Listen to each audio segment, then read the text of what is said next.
between the two men who hope to become vice president of the United States, Democratic Governor Tim Walz of Minnesota and Republican Senator J.D. Vance of Ohio. Now, this is likely the final debate of this election cycle, and voting is already underway in 20 states. CBS News polling shows this remains a race either presidential candidate could win.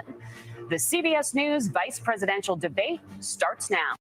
Fight for every single vote, and we're going to take this country back. And we are ready to continue to build the future together. We're going to turn this whole country red with President Donald J. Trump's leadership. You know what's at the end of this little journey? Kamala Harris as the next president of the United States.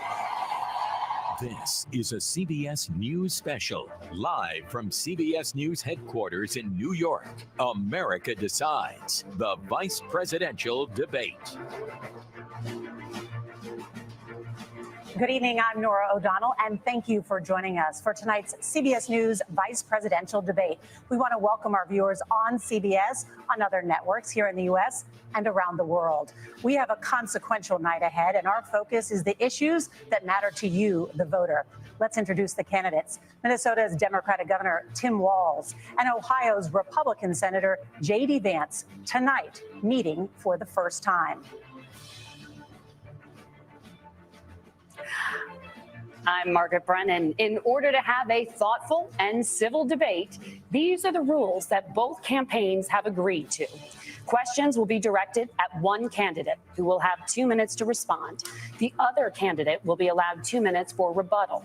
Then each candidate will get another minute to make further points, with an additional 1 minute each at the discretion of the moderator. The primary role of the moderators is to facilitate the debate between the candidates, enforce the rules, and provide the candidates with the opportunity to fact-check claims made by each other. CBS News reserves the right to mute the candidates' microphones to maintain decorum. We have not shared the questions or topics with the campaigns. The stage is set. Governor, Senator, thank you for joining us. Let's get started. Tonight, our country is facing several unfolding crises. The Middle East is on the brink of war. Americans are suffering from the catastrophic impact of Hurricane Helene, and now a labor strike as 25,000 dock workers from Maine to Texas are picketing. We're going to begin tonight with the Middle East. Margaret. Thank you, Nora. Earlier today, Iran launched its largest attack yet on Israel, but that attack failed, thanks to joint U.S. and Israeli defensive action. President Biden has deployed more than 40,000 U.S. military personnel and assets to that region over the past year to try to prevent a regional war. Iran is weakened, but the U.S. still considers it the largest state sponsor of terrorism in the world, and it has drastically reduced the time it would take to develop a nuclear weapon. It is down now to 1 or 2 weeks' time. Governor Walz, if you were the final voice in the Situation Room, would you support or oppose a preemptive strike by Israel on Iran? You have 2 minutes. Well, thank you. And thank you for those joining at home tonight. Let's keep in mind where this started. October 7th, Hamas terrorists massacred over 1,400 Israelis and took prisoners. Israel's ability to be able to defend itself is absolutely fundamental. Getting its hostages back, fundamental, and ending the humanitarian crisis in Gaza. But the expansion of Israel and its proxies is an absolute fundamental necessity for the United States to have the steady leadership there. You saw it experienced today, where along with our Israeli partners and our coalition, able to stop the incoming attack.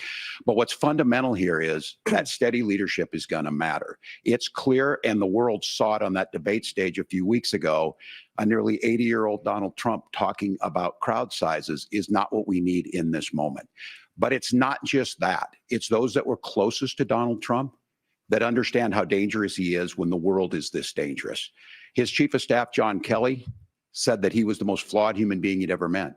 And both of his secretaries of defense and his national security advisors said he should be nowhere near the White House. Now, the person closest to them, Donald Trump, said he's unfit for the highest office. That was Senator Vance. What we've seen out of Vice President Harris is we've seen steady leadership. We've seen a calmness that is able to draw on the coalitions to bring them together, understanding that our allies matter.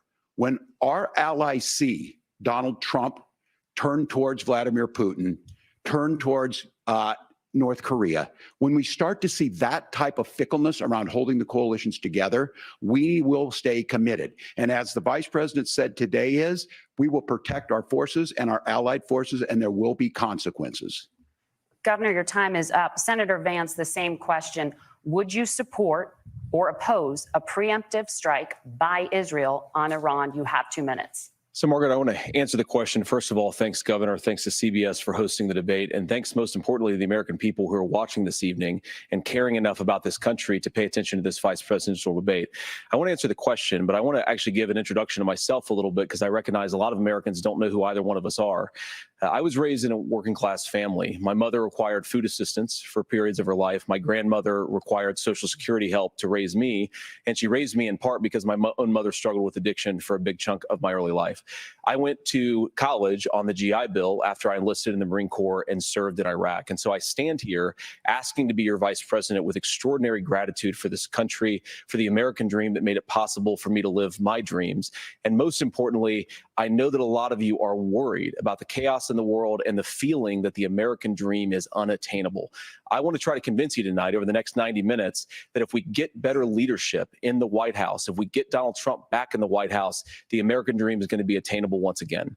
Now, to answer this particular question, we have to remember that as much as Governor Walz just accused Donald Trump of being an agent of chaos, Donald Trump actually delivered stability in the world, and he did it by establishing effective deterrence. People were afraid of stepping out of line. Iran, which launched this attack, has received over $100 billion in unfrozen assets thanks to the Kamala Harris administration. What do they use that money for? They use it to buy weapons that they're now launching against our allies, and God forbid, potentially launching against the United States as well. Donald Trump recognized that for people to fear the United States, you needed peace through strength. They needed to recognize that if they got out of line, the United States global leadership would put stability and peace back in the world. Now, you asked about a preemptive strike, Margaret, and I want to answer the question. Look, it is up to Israel what they think they need to do to keep their country safe, and we should support our allies wherever they are when they're fighting the bad guys. I think that's the right approach to take with the Israel question. Thank you, Senator. Governor Walz, do you care to respond to any of the allegations? Well, look, Donald Trump was in office. We'll sometimes hear a revisionist history, but when Donald Trump was in office, it was Donald Trump who we had a coalition of nations that had boxed Iran's nuclear program in, the inability to advance it. Donald Trump pulled that program and put nothing else in its place. So Iran is closer to a nuclear weapon than they were before because of Donald Trump's fickle leadership. And when Iran shot down an American aircraft in international airspace, Donald Trump tweeted, because that's the standard diplomacy of Donald Trump. And when Iranian missiles did fall near U.S. troops and they received traumatic brain injuries, Donald Trump wrote it off as headaches. Look, our allies understand that Donald Trump is fickle. He will go to whoever has the most flattery or where it makes sense to him. Steady leadership like you witnessed today, like you witnessed in April. Both Iranian attacks were repelled. Our coalition is strong, and we need the steady leadership that Kamala Harris is providing. Senator Vance, the U.S. did have a diplomatic deal with Iran to temporarily pause parts of its nuclear program, and President Trump did exit that deal. He recently said, just 5 days ago, the U.S. must now make a diplomatic deal with Iran because the consequences are impossible. Did he make a mistake? You have 1 minute. Well, first of all, Margaret, diplomacy is not a dirty word, but I think that's something that Governor Walz just said is quite extraordinary. You yourself just said Iran is as close to a nuclear weapon today as they have ever been. And Governor Walz, you blame Donald Trump. Who has been the vice president for the last 3.5 years? And the answer is your running mate, not mine.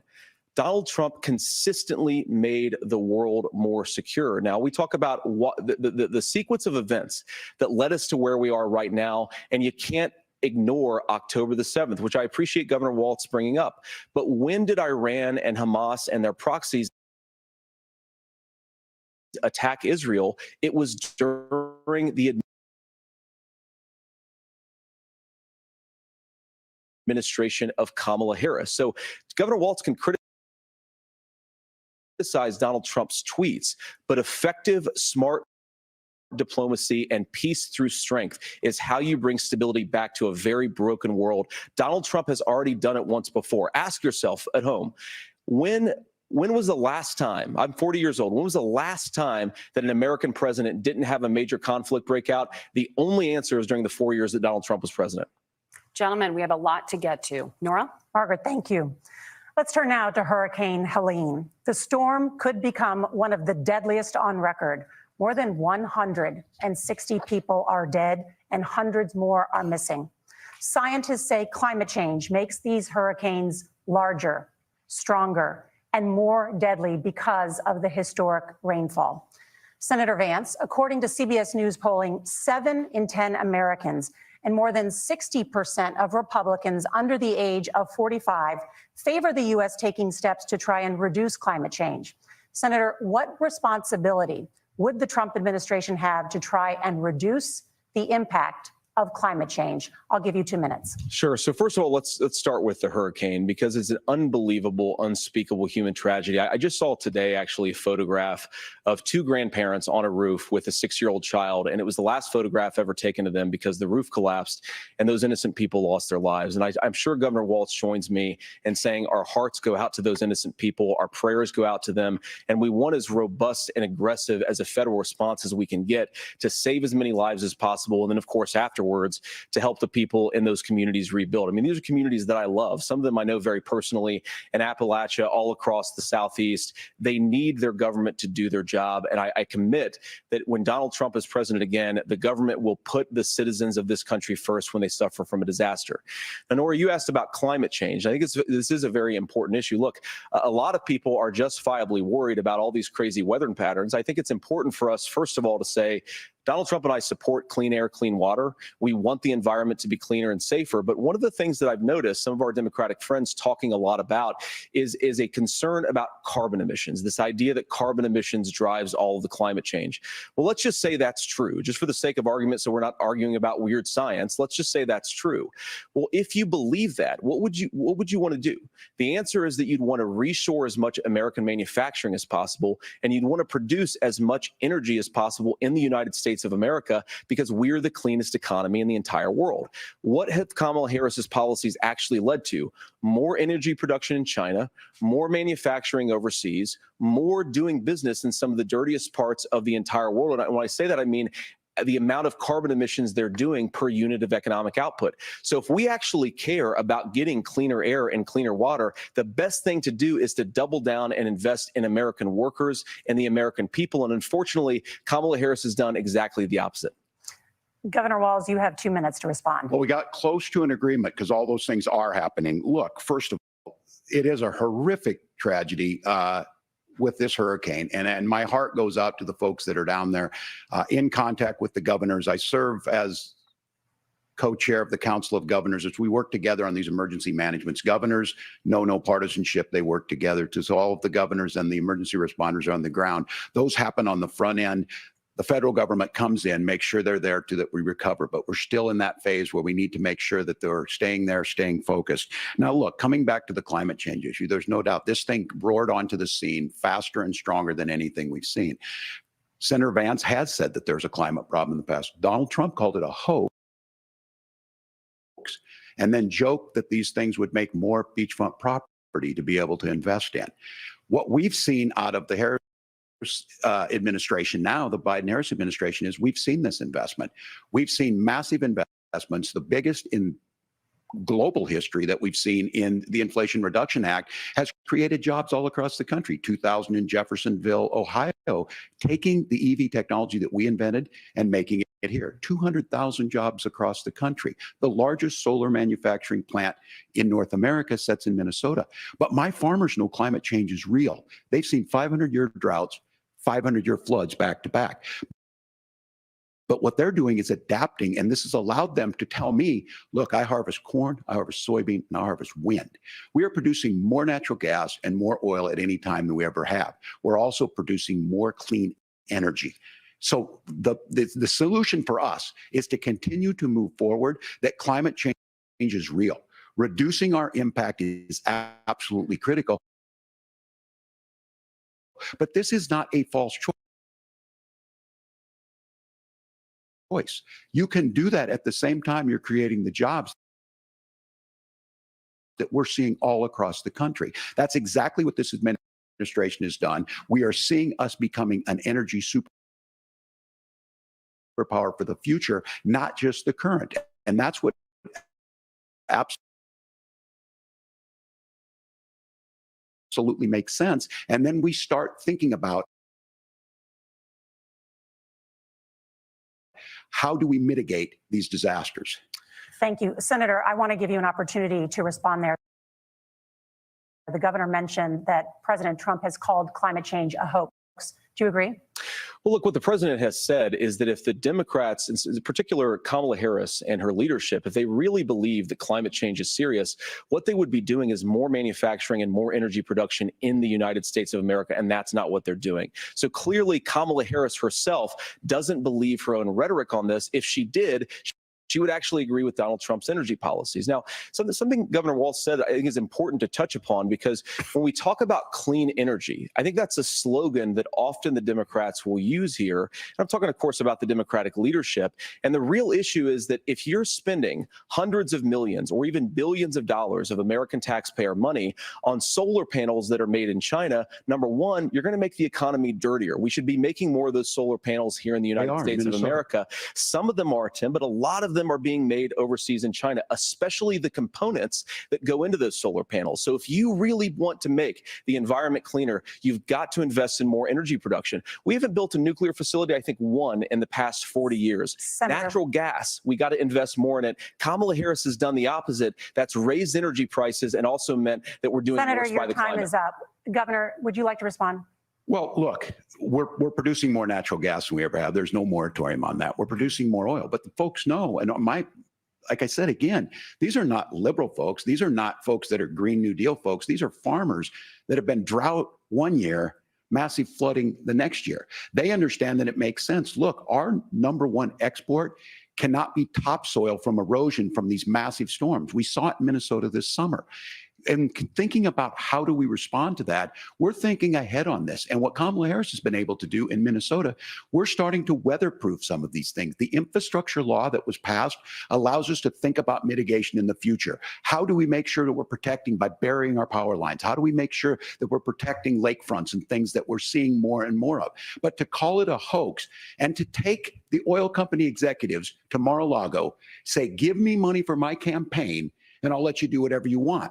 We can be smarter about that. And an all-above energy policy is exactly what she's doing, creating those jobs right here. Governor, your time is up. The overwhelming consensus among scientists is that the Earth's climate is warming at an unprecedented rate. Margaret? Thank you, Nora. We're going to turn now to immigration. The crisis at the U.S.-Mexico border consistently ranks as one of the top issues for American voters.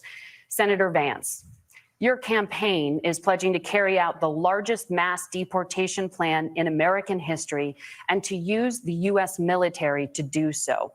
Could you be more specific about exactly how this will work? For example, would you deport parents who have entered the U.S. illegally and separate them from any of their children who were born on U.S. soil? You have 2 minutes. So first of all, Margaret, before we talk about deportations, we have to stop the bleeding. We have a historic immigration crisis because Kamala Harris started and said that she wanted to undo all of Donald Trump's border policies. 94 executive orders suspending deportations, decriminalizing illegal aliens, massively increasing the asylum fraud that exists in our system. That has opened the floodgates. And what it's meant is that a lot of fentanyl is coming into our country. I had a mother who struggled with opioid addiction and has gotten clean.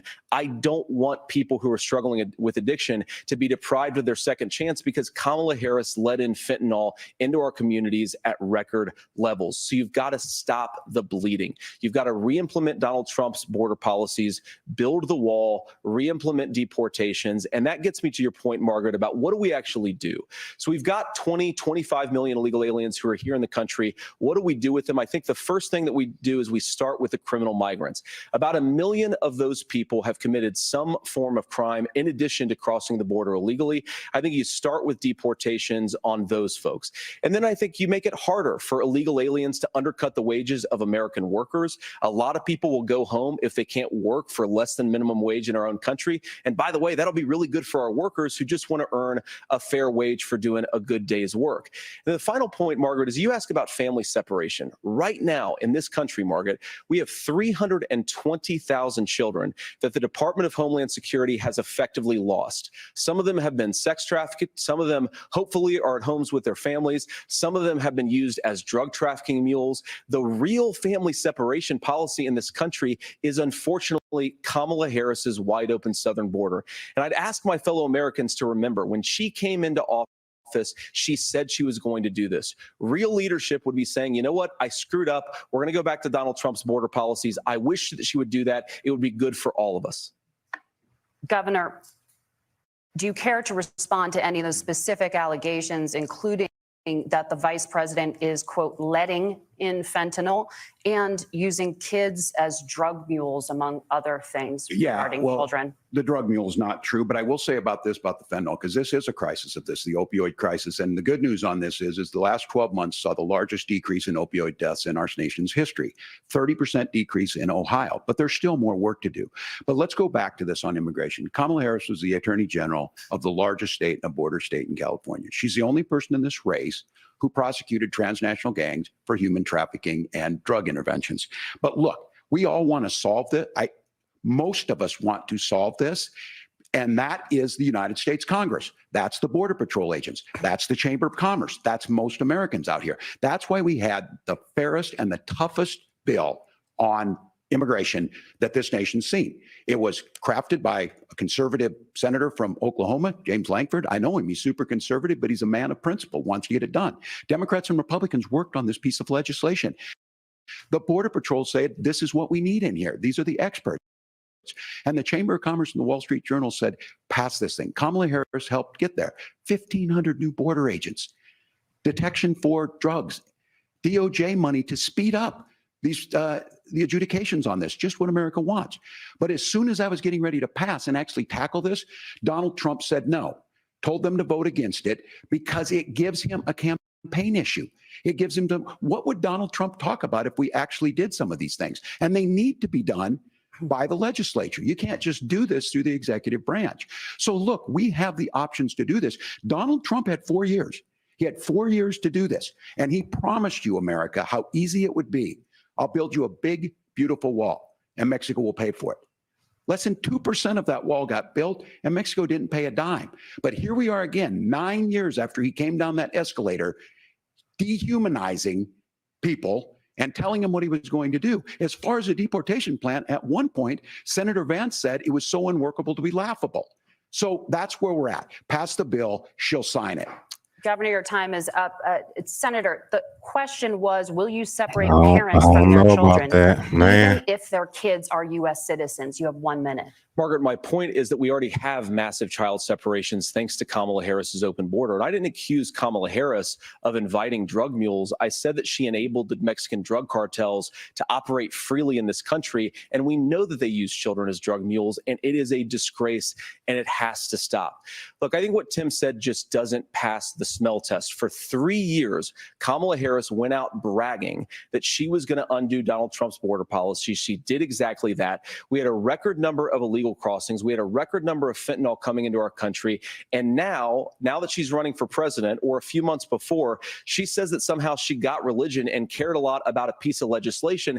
The only thing that she did when she became the vice president, when she became the appointed border czar, was to undo 94 Donald Trump executive actions that opened the border. This problem is leading to massive problems in the United States of America. Parents who can't afford health care, schools that are overwhelmed. It's got to stop, and it will when Donald Trump is president again. Senator, your time is up. Governor, what about our CBS News polling, which does show that a majority of Americans, more than 50%, support mass deportations? Look, we fix this issue with a bill that is necessary, but the issue on this is what happens when you don't want to solve it. You demonize it. And we saw this, and Senator Vance, and it surprises me on this. talking about and saying, I will create stories to bring attention to this. That vilified a large number of people who were here legally in the community of Springfield. The Republican governor said, it's not true. Don't do it. There's consequences for this. There's consequences. We could come together. Senator Langford did it. We could come together and solve this if we didn't let Donald Trump continue to make it an issue. And the consequences in Springfield were the governor had to send state law enforcement to escort kindergartners to school. I believe Senator Vance wants to solve this, but by standing with Donald Trump and not working together to find a solution, it becomes a talking point. And when it becomes a talking point like this, we dehumanize and villainize other human beings. Tim, Governor, your time is up. Senator, I'll give you 1 minute, but let me just ask you the question first. The governor has made the point, and I think as a sitting lawmaker, you know that Congress controls the purse strings and any funding. So you have said repeatedly that Donald Trump would, through executive action, solve this. Do you disagree that Congress controls the purse strings and would need to support many of the changes that you would actually want to implement? You have 1 minute. Look, Margaret, first of all, the gross majority of what we need to do at the southern border is just empowering law enforcement to do their job. I've been to the southern border more than our borders are. Kamala Harris has been. And it's actually heartbreaking because the Border Patrol agents, they just want to be empowered to do their job. Of course, additional resources would help, but most of this is about the president and the vice president empowering our law enforcement to say, if you try to come across the border illegally, you've got to stay in Mexico. You've got to go back through proper channels. Now, Governor Walz brought up the community of Springfield, and he's very worried about the things that I've said in Springfield. Look, in Springfield, Ohio, and in communities all across this country, you've got schools that are overwhelmed. You've got hospitals that are overwhelmed. You've got housing that is totally unaffordable because we brought in millions of illegal immigrants to compete with Americans for scarce homes. I agree, y'all. Springfield, Ohio, are the American citizens who have had their lives destroyed by Kamala Harris's open border. It is a disgrace, Tim. And I actually think, I agree with you. I think you want to solve this problem, but I don't think that Kamala Harris does. Senator, your time is up. Governor, you have 1 minute to respond. Yeah, well, it is law enforcement that asked for the bill. They helped craft it. They're the ones that supported it.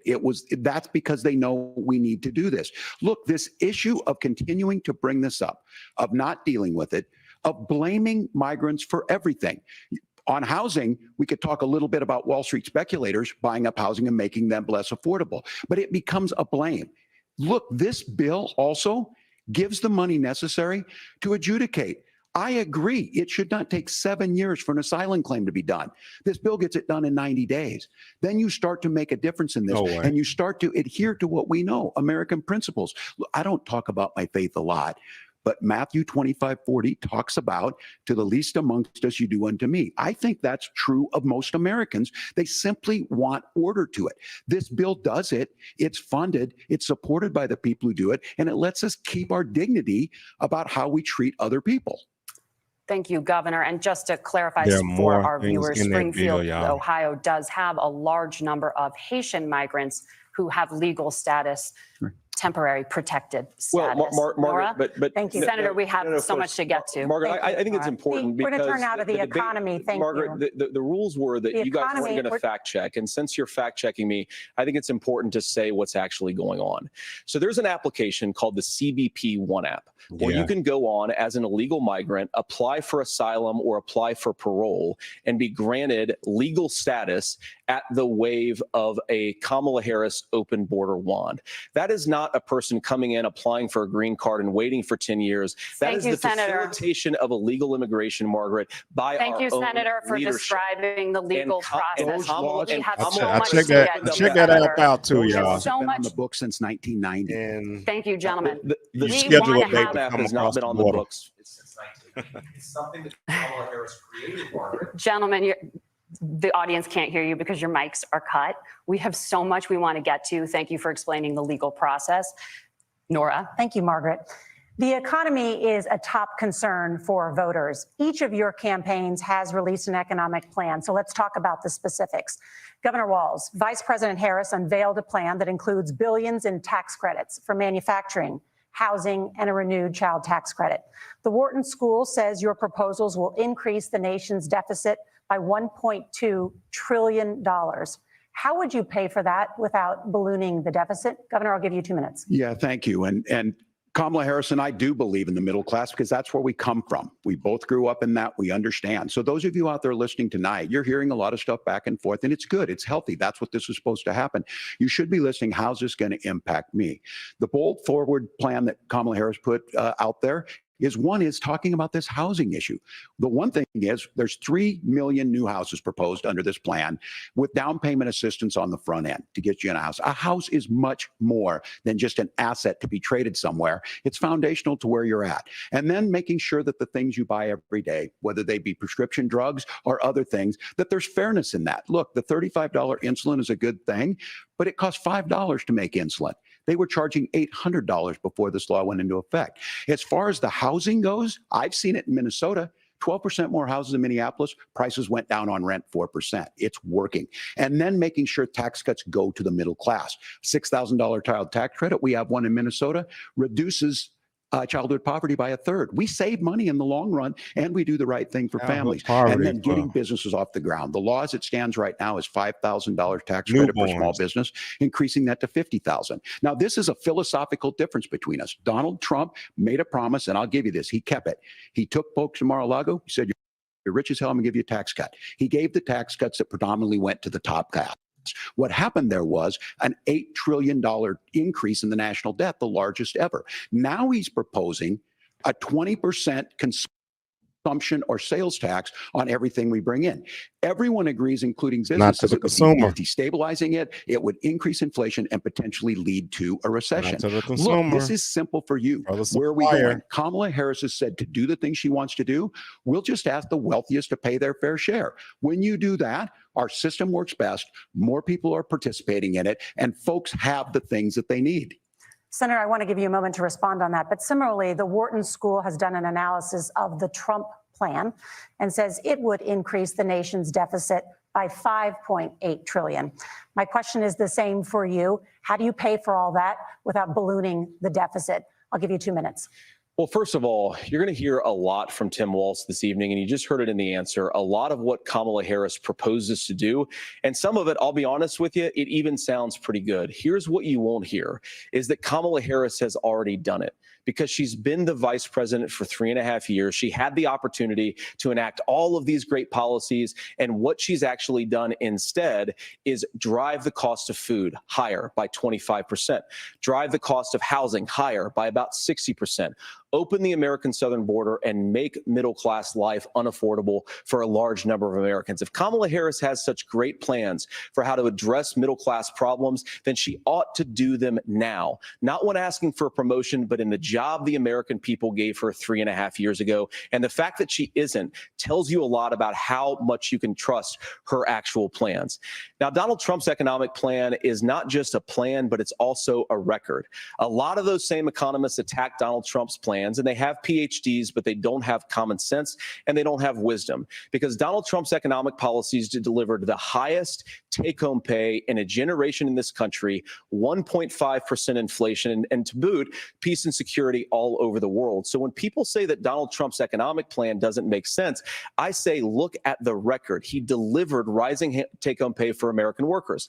Now, Tim admirably admits that they want to undo the Trump tax cuts. But if you look at what was so different about Donald Trump's tax cuts, even from previous Republican tax cut plans, is that a lot of those resources went to giving more take-home pay to middle class and working class Americans. It was passed in 2017, and you saw an American economic boom unlike we've seen in a generation in this country. That is a record that I'm proud to run on, and we're going to get back to that common sense wisdom so that you can afford to live the American dream again. I know a lot of you are struggling. I know a lot of you are worried about paying the bills. It's going to stop when Donald Trump brings back common sense to this country. Governor, do you want to respond to that? What has Kamala Harris done for the middle Yeah, class? well, Kamala Harris's day one was Donald Trump's failure on COVID that led to the collapse of our economy. We were already before COVID in a manufacturing recession, but 10 million people out of work, largest percentage since the Great Depression. 9 million jobs closed on that. That was day one. Whether it was the Infrastructure Act or other things we moved. Now, you made a question about experts, said this. I've made a note of this. Economists can't be trusted. Science can't be trusted. National security folks can't be trusted. Look, if you're going to be president, you don't have all the answers. Donald Trump believes he does. My pro tip of the day is this. If you need heart surgery, listen to the people at the Mayo Clinic in Rochester, Minnesota, not Donald Trump. And the same thing goes with this. And I ask you out there, teachers, nurses, truck drivers, or whatever, how is it fair that you're paying your taxes every year and Donald Trump hasn't paid any federal tax in the last 15 years and the last year as president? That's what's wrong with the system. There's a way around it, and he's bragged about that. We're just asking for fairness in it, and that's all you want. You have a minute. Governor, you say trust the experts. But those same experts for 40 years said that if we shipped our manufacturing base off to China, we'd get cheaper goods. They lied about that. They said if we shipped our industrial base off to other countries, to Mexico and elsewhere, it would make the middle class stronger. They were wrong about that. They were wrong about the idea that if we made America less self-reliant, less productive in our own nation, that it would somehow make us better off. And they were wrong about it. And for the first time in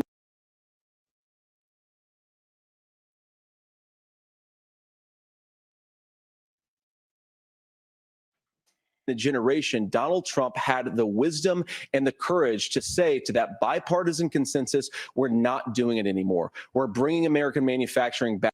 We're unleashing American energy. We're going to make more of our own stuff. And this isn't just an economic issue. I mean, I've got 3 beautiful little kids at home. 7, 4, and 2. And I love them very much, and I hope they're in bed right now. But look, so many of the drugs, the pharmaceuticals that we put in the bodies of our children are manufactured by nations that hate us. This has to stop. And we're not going to stop it by listening to experts. We're going to stop it by listening to common sense wisdom, which is what Donald Trump governed on. Senator, your time is up. Governor Walz, can you address that? I mean, voters say they trust Donald Trump on the economy more. Why? Well, if you're listening tonight and you want billionaires to get tax cuts, you heard what the numbers were. Look, I'm a union guy on this. I'm not a guy who wanted to ship things overseas, but I understand that, look, we produce soybeans and corn. We need to have fair trading partners. That's something that we believe in. I think the thing that most concerns me on this is Donald Trump was the guy who created the largest trade deficit in American history with China. So the rhetoric is good. Much of what the senator said right there, I'm in agreement with him on this. I watched it happen too. I watched it to my communities, and we talked about that. But we had people undercutting the right to collectively bargain. We had right to work states made it more difficult. We had companies that were willing to ship it over, and we saw people profit. Folks that are venture capital in some cases, putting money into companies that were overseas. We're in agreement that we bring those home. The issue is Donald Trump is talking about it. Kamala Harris has a record, 250,000 more manufacturing jobs just out of the IRA. May I respond to that? Yes. So appreciate that. So if you notice, what Governor Walz just did is he said, first of all, Donald Trump has to listen to the experts. And then when he acknowledged that the experts screwed up, he said, well, Donald Trump didn't do nearly as good of a job as the statistics that's a gross generalization. that he did. So what Tim Walz is doing, and I honestly, Tim, I think you got a tough job here, because you've got to play whack-a-mole. You've got to pretend that Donald Trump didn't deliver rising take-home pay, which of course he did. You've got to pretend that Donald Trump didn't deliver lower inflation, which of course he did. And then you've simultaneously got to defend Kamala Harris's atrocious economic record, which has made gas, groceries, and housing unaffordable for American citizens. I was raised by a woman who would sometimes go into medical debt so that she could put food on the table in our household. I know what it's like to not be able to afford the things that you need to afford. We can do so much better. To all of you watching, we can get back to an America that's affordable again. We just got to get back to common sense economic principles. I hope we have a conversation on healthcare then. Senator, Governor. Please. Thank you. Margaret? We have a lot to get to ahead, gentlemen, on many topics. But right now, I want to talk about personal qualifications. The vice president is often the last voice the president hears before making consequential decisions. We want to ask you about your leadership qualities. Governor Walz, You said you were in Hong Kong during the deadly Tiananmen Square protests in the spring of 1989. But Minnesota Public Radio and other media outlets are reporting that you actually didn't travel to Asia until August of that year. Can you explain that discrepancy? Yeah, well, and to the folks out there who didn't get at the top of this, look, I grew up in small rural Nebraska, town of 400. Hey, we didn't ask that. Rode your bike with your buddies till the streetlights come on, and I'm proud of that service. I joined the National Guard at 17. Okay, worked on family okay. farms, and then I used the GI Bill to become a teacher, passionate about it, a young teacher.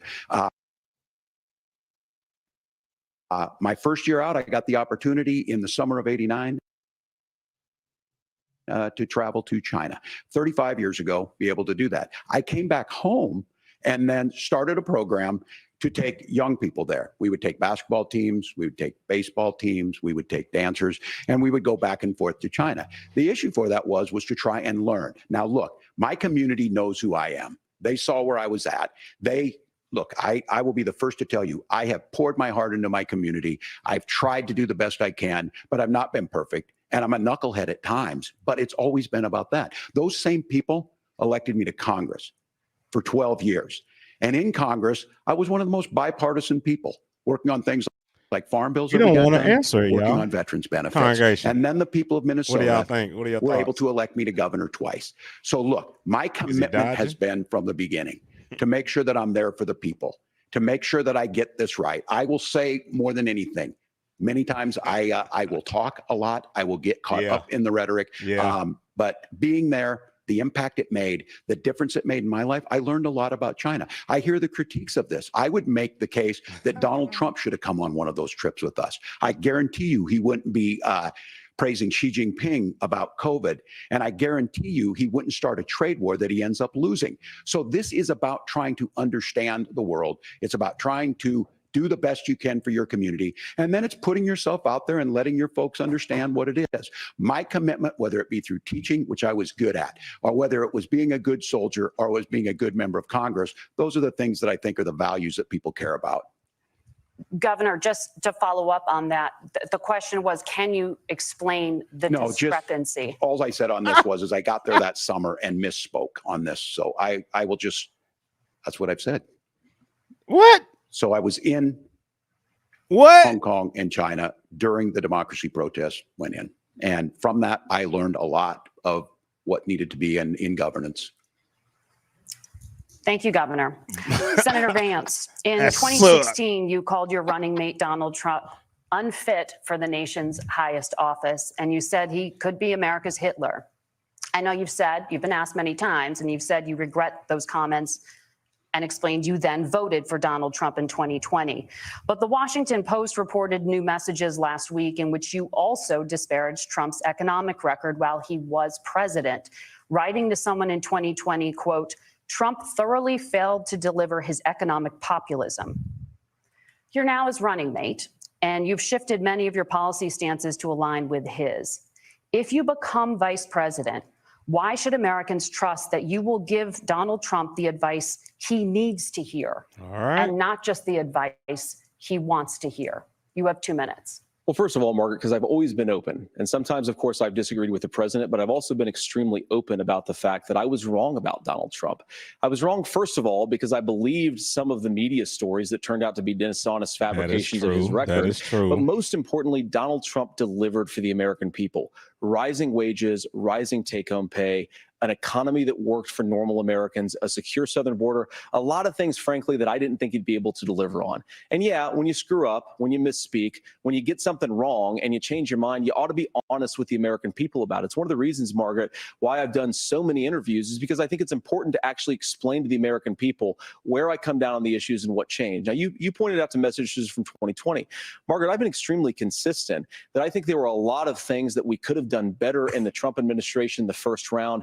if Congress was doing its job. I strongly believe, and I've been a United States Senator, that Congress is not just a high-class debating society. It's not just a forum for senators and congressmen to whine about problems. It's a forum to govern. So there were a lot of things on the border, on tariffs, for example, where I think that we could have done so much more if the Republican Congress and the Democrats in Congress had been a little bit better about how they govern the country. They were so obsessed with impeaching Donald Trump, they couldn't actually govern. And I want to talk about this tariff issue in particular, Margaret, because Tim just accused this of being a national sales tax. Look, the one thing, and you're probably surprised to hear me praising Joe Biden, but the one thing that Joe Biden did is he continued some of the Trump tariffs that protected American manufacturing jobs. And it's the one issue, the most pro-worker part of the Biden administration, it's the one issue where Kamala Harris has run away from Joe Biden's record. Think about this. If you're trying to employ slave laborers in China at $3 a day, you're going to do that and undercut the wages of American workers unless our country stands up for itself and says, you're not accessing our markets unless you're paying middle-class Americans a fair wage. Senator, your time is up. Nora? Thank you. Now to the issue of reproductive rights. Oh, boy. Governor Walz, Here we after go. Roe versus Wade was overturned, you signed a bill into law that made Minnesota one of the least restrictive states in the nation when it comes to abortion. Former President Trump said in the last debate that you believe abortion, quote, in the 9th month is absolutely fine. Yes or no? Is that what you support? I'll give you 2 minutes. That's not what the bill says, but look, this issue is what's on everyone's mind. Donald Trump put this all into motion. He brags about how great it was that he put the judges in and overturned Roe versus Wade, 52 years of personal autonomy. And then he tells us, oh, we send it to the states. It's a beautiful thing. Amanda Zaworski would disagree with you on it's a beautiful thing. A young bride in Texas waiting for their child at 18 weeks. She has a complication, a tear in the membrane. She needs to go in. The medical care at that point needs to be decided by the doctor. And that would have been an abortion. But in Texas, that would have put them in legal jeopardy. She went home, got sepsis, nearly dies, and now she may have difficulty having children. Or in Kentucky, Hadley Duvall, a 12-year-old child raped and impregnated by her stepfather. Those are horrific. Now, when God asked about that, Senator Vance said 2 wrongs don't make a right. There is no right in this. So in Minnesota, what we did was restore Roe versus Wade. We made sure that we put women in charge of their health care. But look, this is not where, if you don't know Amanda or a Hadley, you soon will.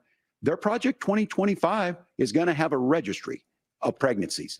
It's going to make it more difficult, if not impossible, to get contraception and limit access, if not eliminate access to infertility treatments. For so many of you out there listening, me included, infertility treatments are why I have a child. That's nobody else's business, but those things are being proposed. And the catch-all on this is, well, the states will decide what's right for Texas might not be right for Washington. That's not how this works. This is basic human right. We have seen maternal mortality skyrocket in Texas, outpacing many other countries in the world. This is about healthcare. In Minnesota, we are ranked first in healthcare for a reason. We trust women. We trust doctors. Senator, do you want to respond to the governor's claim? Will you create a federal pregnancy monitoring agency? No, Nora, certainly we won't. And I want to talk about this issue because I know a lot of Americans care about it, and I know a lot of Americans don't agree with everything that I've ever said on this topic. And, you know, I grew up in a working class family in a neighborhood where I knew a lot of young women who had unplanned pregnancies and decided to terminate those pregnancies because they feel like they didn't have any other options. And, you know, one of them is actually very dear to me. And I know she's watching tonight, and I love you. And she told me something a couple years ago that she felt like if she hadn't had that abortion, that it would have destroyed her life because she was in an abusive relationship. And I think that what I take from that as a Republican who proudly wants to protect innocent life in this country, who proudly wants to protect the vulnerable, is that my party, we've got to do so much better of a job at earning the American people's trust back on this issue where they frankly just don't trust us. And I think that's one of the things that Donald Trump and I are endeavoring to do. I want us as a Republican Party to be pro-family in the fullest sense of the word. I want us to support fertility treatments. I want us to make it easier for moms to afford to have babies. I want it to make it easier for young families to afford a home so they can afford a place to raise that family. And I think there's so much that we can do on the public policy front just to give women more options. Now, of course, Donald Trump has been very clear that on the abortion policy specifically, that we have a big country and it's diverse. And California has a different viewpoint on this than Georgia. Georgia has a different viewpoint from Arizona. And the proper way to handle this, as messy as democracy sometimes is to let voters make these decisions, let the individual states make their abortion policy. And I think that's what makes the most sense in a very big, a very diverse, and let's be honest, sometimes a very, very messy and divided country. Governor, would you like to respond and also answer the question about restrictions? Yeah, well, the question got asked and Donald Trump made the accusation that wasn't true about Minnesota. Well, let me tell you about this idea that there's diverse states. There's a young woman named Amber Thurman. She happened to be in Georgia, a restrictive state. Because of that, she had to travel a long distance to North Carolina to try and get her care. Amber Thurman died in that journey back and forth. The fact of the matter is, how can we as a nation say that your life and your rights, as basic as the right to control your own body, is determined on geography? There's a very real chance, had Amber Thurman lived in Minnesota, she would be alive today. That's why the restoration of Roe versus Wade. When you listen to Vice President Harris talk about this subject and you hear me talk about it, you hear us talking exactly the same. Donald Trump is trying to figure out how to get the political right of this. I agree with a lot of what Senator Vance said about what's happening. His running mate, though, does not, and that's the problem. Governor, your time is up. Senator, let me ask you about that. He mentioned, it was, I think, referring to a national ban. In the past, you have supported a federal ban on abortion after 15 weeks. In fact, you said if someone can't support legislation like that, quote, you are making the United States the most barbaric pro-abortion regime anywhere in the entire world. My question is, why have you changed your position? Well, Nora, first of all, I never supported a national ban. I did when I was running for Senate in 2022 talk about setting some minimum national standard. For example, we have a partial birth abortion ban in place in this country at the federal level. I don't think anybody's trying to get rid of that, or at least I hope not, though I know that Democrats have taken a very radical pro-abortion stance. But Nora, you know, one of the things that changed is in the state of Ohio, we had a referendum in 2023, and the people of Ohio voted overwhelmingly, by the way, against my position. And I think that what I learned from that, Nora, is that we've got to do a better job at winning back people's trust. So many young women would love to have families. So many young women also see an unplanned pregnancy as something that's going to destroy their livelihood, destroy their education, destroy their relationships. And we have got to earn people's trust back. And that's why Donald Trump and I are committed to pursuing pro-family policies, making childcare more accessible, making fertility treatments more accessible, because we've got to do a better job at that. And that's what real leadership is. Governor, your response. I'm going to respond on the pro-abortion piece of that. No, we're not. We're pro-women. We're pro-freedom to make your own choice. We know what the implications are to not be that. Women having miscarriages, women not getting the care, physicians feeling like they may be prosecuted for providing that care. And as far as making sure that we're educating our children and giving them options, Minnesota's a state with one of the lowest teen pregnancy rates. We understand that too. We know that the options need to be available, and we make that true. We also make it, we're a top 3 state for the best place to raise children. But these two things, to try and say that we're pro-children, but we don't like this, or you guys are pro-abortion, that's not the case at all. We are pro-freedoms for women to make their choices. And we're going, and Kamala Harris is making the case, to make options for children more affordable, a $6,000 child tax credit. But we're not going to base that on the backs of making someone like Amber Thurman drive 600 miles to try and get health care. Senator. May I respond to that? First of all, Governor, I agree with you. Amber Thurman should still be alive. And there are a lot of people who should still be alive. And I certainly wish that she was. And maybe you're free to disagree with me on this and explain this to me. But as I read the Minnesota law that you signed into law, the statute that you signed into law, it says that a doctor who presides over an abortion where the baby survives, the doctor is under no obligation to provide life-saving care to a baby who survives a botched late-term abortion.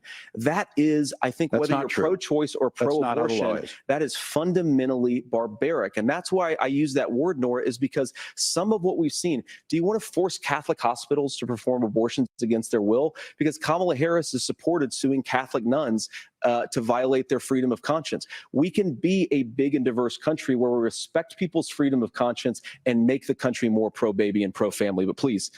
Yes, Governor, please respond. Look, this is one where there's always something there. This is a very simple proposition. These are women's decisions to make about their healthcare decisions, and the physicians who know best when they need to do this. Trying to distort the way a law is written to try and make a point, that's not it at all. What was I wrong This about, was- Governor? Please tell me, what was I wrong That is about? not the way the law is written. Look, I've given But this, how? I've given this advice on a lot of things, Explain that yourself, getting bro. involved, getting engaged, that's been misread, and it was fact-checked at the last debate. But the point on this is there's a continuation of these guys to try and tell women or to get involved. I use this line on this, just mind your own business on this. Things worked best when Roe versus Wade was in place. When we do a restoration of Roe, that works best. That doesn't preclude us from increasing funding for children. It doesn't increase us from making sure that once that child's born, like in Minnesota, they get meals, they get early childhood education, they get health care. So the hiding behind we're going to do all these other things when you're not proposing them in your budget. Kamala Harris is proposing them. She's proposing all those things to make life easier for families. I asked a specific question, Governor. You gave me a slogan as a response. It's not the case. It's not true. That's not what the law says. So they fact-checked it with President Trump. Gentlemen, there's a lot to discuss. We have to move on, and we're going to be right back with much more of the CBS News vice presidential debate in just a moment.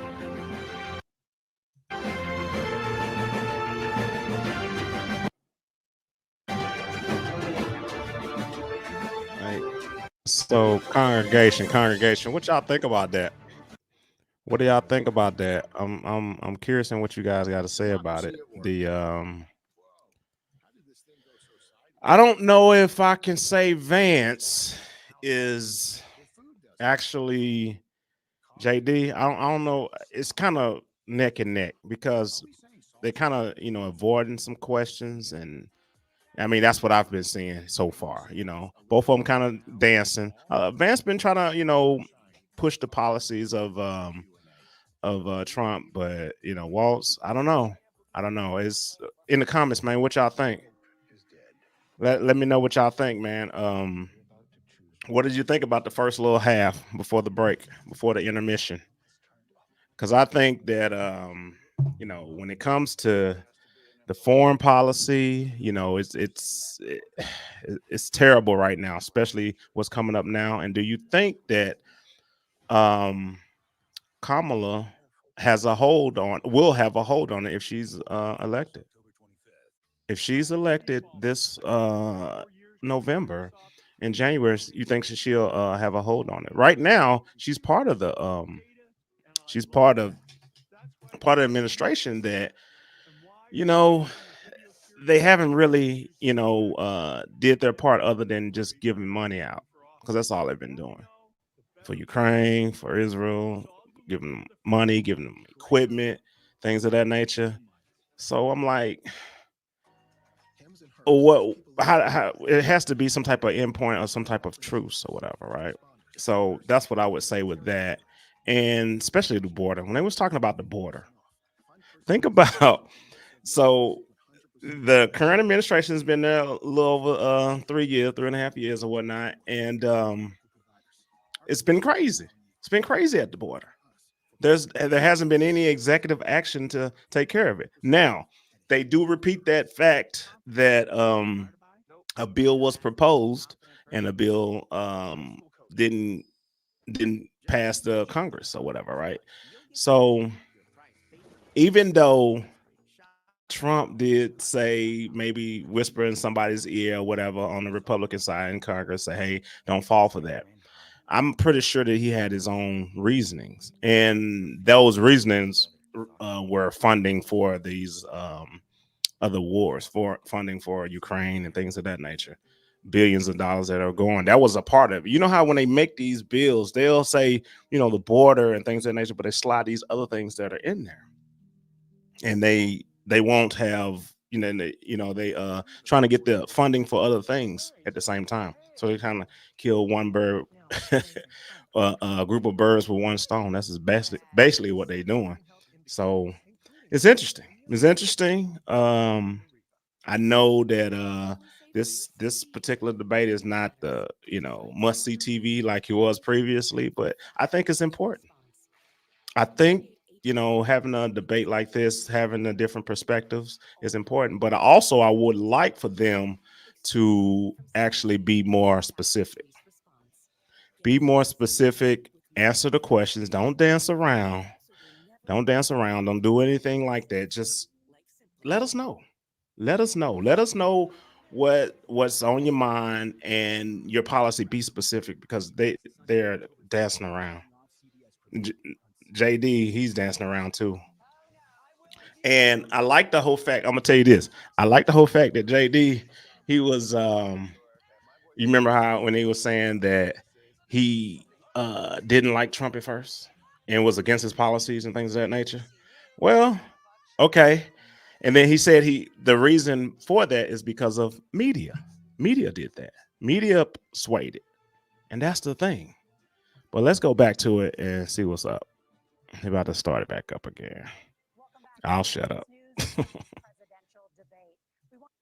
To America's gun violence epidemic. The leading cause of death for children and teens in America is by firearms. Senator Vance, you oppose most gun legislation that Democrats claim would curb gun violence. You oppose red flag gun laws and legislation to ban certain semi-automatic rifles, including AR-15s. So let me ask you, earlier this year, for the first time, the parents of a school shooter were convicted of involuntary manslaughter and sentenced to 10 years in prison. Do you think holding parents responsible could curb mass shootings? I'll give you 2 minutes. Yeah, well, Nora, on that particular case, I don't know the full details, but I certainly trust local law enforcement and local authorities to make those decisions. I think in some cases the answer is going to be yes, and in some cases the answer is going to be no. And the details really matter here, of course. For example, if a kid steals a gun, that's going to be different than if a parent hands over a gun knowing that their kid is potentially dangerous. But look, I want to just sort of speak as a father of 3 beautiful little kids, and our oldest is now in 2nd grade. And like a lot of parents, we send our kids to school with such hope and such joy and such pride at their little faces on the first day of school. And we know, unfortunately, that a lot of kids are going to experience this terrible epidemic of gun violence. And of course, our hearts go out to the families that are affected by this terrible stuff. And we do have to do better. And I think that Governor Walz and I actually probably agree that we need to do better on this. The question is just, how do we actually do it? Now, here's something that really bothers me and worries me about this epidemic of violence. The gross majority, close to 90%, and some of the statistics I've seen, of the gun violence in this country is committed with illegally obtained firearms. And while we're on that topic, we know that thanks to Kamala Harris's open border, we've seen a massive influx in the number of illegal guns run by the Mexican drug cartels. So that number, the amount of illegal guns in our country is higher today than it was 3.5 years ago. But what do we do about the schools? What do we do to protect our kids? And I think the answer is, and I say this not loving the answer, because I don't want my kids to go to school in a school that feels unsafe or where there are visible signs of security. But I unfortunately think that we have to increase security in our schools. We have to make the doors lock better. We have to make the doors stronger. We've got to make the windows stronger. And of course, we've got to increase school resource officers, because the idea that we can magically wave a wand and take guns out of the hands of bad guys, it just doesn't fit with recent experience. So we've got to make our schools safer. And I think we've got to have some common sense bipartisan solutions for how to do that. Governor, you have 2 minutes. Well, I think all the parents watching tonight, this is just your biggest nightmare. Look, I got a 17-year-old, and he witnessed a shooting at a community center playing volleyball. Those things don't leave you. As a member of Congress, I sat in my office surrounded by dozens of the Sandy Hook parents, and they were looking at my 7-year-old picture on the wall. Their 7-year-old were dead. And they were asking us to do something. And look, I'm a hunter. I own firearms. The vice president is. We understand that the Second Amendment is there, but our first responsibility is to our kids to figure this out. In Minnesota, we've enacted enhanced red flag laws, enhanced background checks, and we can start to get data. But here's the problem. If we really want to solve this, we've got folks that won't allow research to be even done on gun violence. And this idea that we should just live with it, and I here's what I do think, that this is a good start to the conversation. I 100% believe that Senator Vance hates it when these kids, it's abhorrent and it breaks your heart. I agree with that. But that's not far enough when we know there are things that work. I've spent time in Finland and seen some Finnish schools. They don't have this happen, even though they have a high gun ownership rate in the country. There are reasonable things that we can do to make a difference. It's not infringing on your Second Amendment. And the idea to have some of these weapons out there, it just doesn't make any sense. Kamala Harris, as an attorney general, worked on this issue. She knows that it's there. No one's trying to scaremonger and say we're taking your guns, but I ask all of you out there, do you want your schools hardened to look like a fort? Is that what we have to go? When we know there's countries around the world that their children aren't practicing these types of drills. They're being kids. We owe it to them to get a fix. These are things that shouldn't be that difficult. You can still keep your firearms and we can make a difference. We have to. If you're listening tonight, this breaks your heart. Senator. Tim, first of all, I didn't know that your 17-year-old witnessed a shooting. I'm sorry about that, and I hope that he's doing okay. So. Christ have mercy. It is awful. And I appreciate what Tim said actually about Finland, because I do think it illustrates some of the frankly weird differences between our own country's gun violence problem and Finland. Is okay, first of all, we have way higher rates of mental health abuse or mental health substance abuse. We have way higher rates of depression, way higher rates of anxiety. We unfortunately have a mental health crisis in this country that I really do think that we need to get to the root causes of, because I don't think it's the whole reason why we have such a bad gun violence problem, but I do think it's a big piece of it. Another driver of the gun violence epidemic, especially that affecting our kids, it doesn't earn as many headlines, but is the terrible gun violence problem in a lot of our big cities. And this is why we have to empower law enforcement to arrest the bad guys, put them away, and take gun offenders off the streets. I think there's a whole host of things that we can do here, but I do think at our schools, we've got to talk about more security. Senator, thank you. Governor, you previously opposed an assault weapons ban, but only later in your political career did you change your position. Why? Yeah, I sat in that office with those Sandy Hook parents. I've become friends with school shooters. I've seen it. Look, the NRA, I was the NRA guy for a long time. They used to teach gun safety. I'm of an age where my shotgun was in my car so I could pheasant hunt after football practice. That's not where we live today. And several things I want to mention on this is talking about cities and where it's at. The number one where the most firearm deaths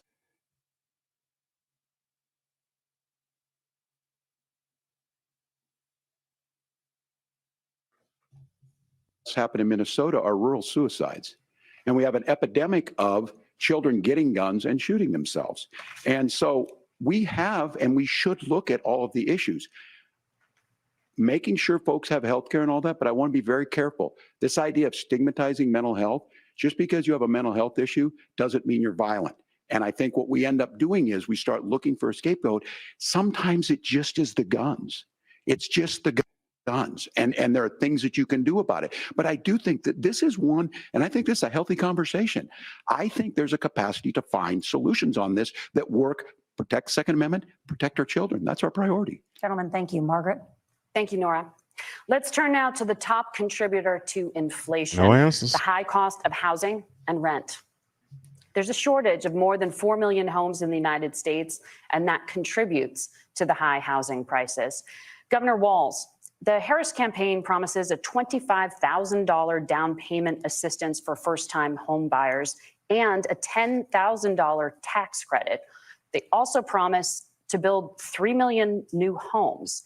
Where are you building these homes, and won't handing out that kind of money just drive up prices higher? No, it's not handing out. We have, first, let me say this issue of housing, and I think those of you listening on this, the problem we've had is that we've got a lot of folks that see housing as another commodity. It can be bought up, it can be shifted, it can be moved around. Those are not folks living in those houses. Those of you listening tonight, that house is a big deal. I bought and owned one house in my life. My mom still lives in the house where I was. And when I think of a house, I'm thinking of Christmas services after midnight mass where you go with your family. We need to make it more affordable. And one of the things, as I said, this program that the vice president is pushing forward and bringing a new way of approaching this is something we're doing in Minnesota from that lead. We in the state invested in making sure our housing was the biggest investment that we'd ever made in housing.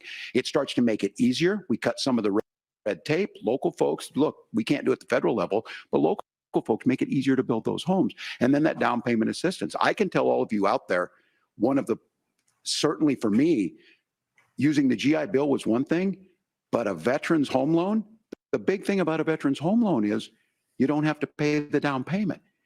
Those are things that make it there. Now, look, you're going to pay it back and you're going to pay your mortgage. Those are things that we know in the long run, the appreciated value, the generational wealth that's created from it. And I will give Minneapolis an example. Minneapolis is the one city where we've seen the lowest inflation rates. We've seen a 12% increase in stock because we've put some of these things in, and we're implementing a state program to make sure we give some of that down payment assistance. We get it back from people because here's what we know. People with stable housing end up with stable jobs.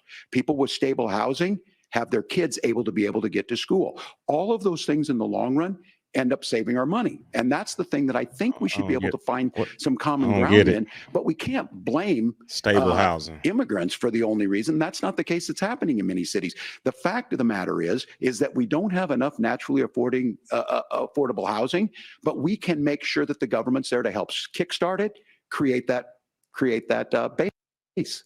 Governor, your time is up. Senator Vance, as far as your campaign's position, the promise is to seize federal lands to build homes, remove regulation, provide tax breaks, and cut back on immigration, which you say pushes up prices. Where are you going to build all the new homes you're promising, and what part of any of this plan will provide immediate relief? You have 2 minutes. Well, first of all, Tim just said something that I agree with. We don't want to blame immigrants for higher housing prices, but we do want to blame Kamala Harris for letting in millions of illegal aliens into this country, which does drive up costs, Tim. 25 million illegal aliens competing with Americans for scarce homes is one of the most significant drivers of home prices in the country. It's why we have massive increases in home prices that have happened right alongside massive increases in illegal alien populations under Kamala Harris's leadership. Now, Tim just mentioned a bunch of ideas.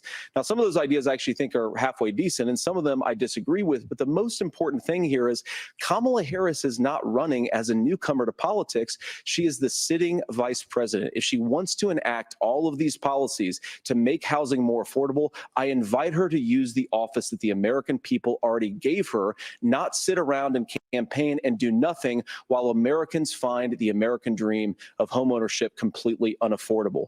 Now, you asked, Margaret, what would immediately change the equation for American citizens if you lower energy prices? As Donald Trump says, drill, baby, drill. One of the biggest drivers of housing costs, aside from illegal immigration, is, think about it. If a truck driver is paying 40% more for diesel, then the lumber he's delivering to the job site to build the house is also going to become a lot more expensive. If we open up American energy, you will get immediate pricing relief for American citizens, not, by the way, just in housing, but in a whole host of other economic goods too. Senator Vance, you still have 23 seconds there. Do you want to answer? Can I have it? Where? Yeah. Governor, we will get to you in a moment. But Senator, where are you going to seize the federal lands? Can you clarify? Well, what Donald Trump has said is we have a lot of federal lands that aren't being used for anything. They're not being used for national park. They're not being used, and they could be places where we build a lot of housing. And I do think that we should be opening up building in this country.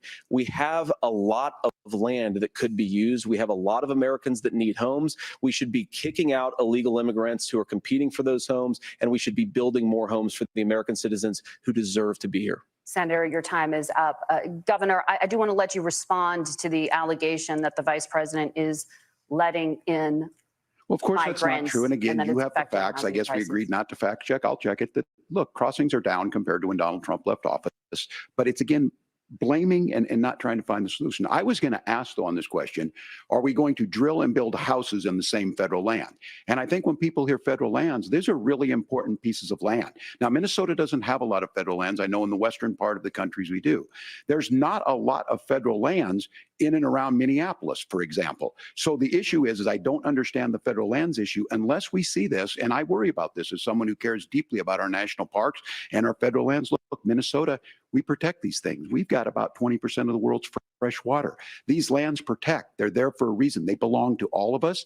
But again, this is when you view housing and you view these things as commodities. Like there's a chance to make money here. Let's take this federal land and let's sell it to people for that. I think there's better ways to do this. We've seen it in Minnesota. We're able to refurbish some of these houses. We're able to make some investments. That gets people in. And I'm still on the fact on this. Economists, Senator Vance, you said you don't like the economists. Which economists are saying that it is immigrants that's adding to the cost? Governor, your time is up. But Senator, on that point, I'd like for you to clarify. There are many contributing factors to high housing costs. What evidence do you have that migrants are part of this problem? Well, there's a Federal Reserve study that we're happy to share after the debate. We'll put it up on social media, actually, that really drills down on the connection between increased levels of migration, especially illegal immigration, and higher housing prices. Now, of course, Margaret, that's not the entire driver of higher housing prices. It's also the regulatory regime of Kamala Harris. Look, we are a country of builders. We're a country of doers. We're a country of explorers. But we increasingly have a federal administration that makes it harder to develop our resources, makes it harder to build things, and wants to throw people in jail for not doing everything exactly as Kamala Harris says they have to do. And what that means is that you have a lot of people who would love to build homes who aren't able to build homes. I actually agree with Tim Walz. We should get out of this idea of housing as a commodity. But the thing that has most turned housing into a commodity is giving it away to millions upon millions of people who have no legal right to be here. What are the federal regulations? I deal with this as a governor. You can very quickly reply. I'm sorry. I get this as a governor, and I don't necessarily disagree with that in some cases, many of those are local, many of them are state. I don't know which ones are federal, but I think whenever we talk regulations, people think they can get rid of them. I think you want to be able to get out of your house in a fire. I think you want to make sure that it's fireproof and those types of things. So which are the regulations? Because the vice president's not responsible for those. Congress writes those. Governor, thank you. Gentlemen, we have a lot to get to. You're passionate about the housing crisis, I can tell. But Nora? Thank you. One of the top problems facing Americans is the high cost of health care. Senator Vance, at the last presidential debate, former President Trump was asked about replacing the Affordable Care Act. In response, he said, "I have concepts of a plan." Since then, Senator, you've talked about changing how chronically ill Americans get health insurance. Can you explain how that would work?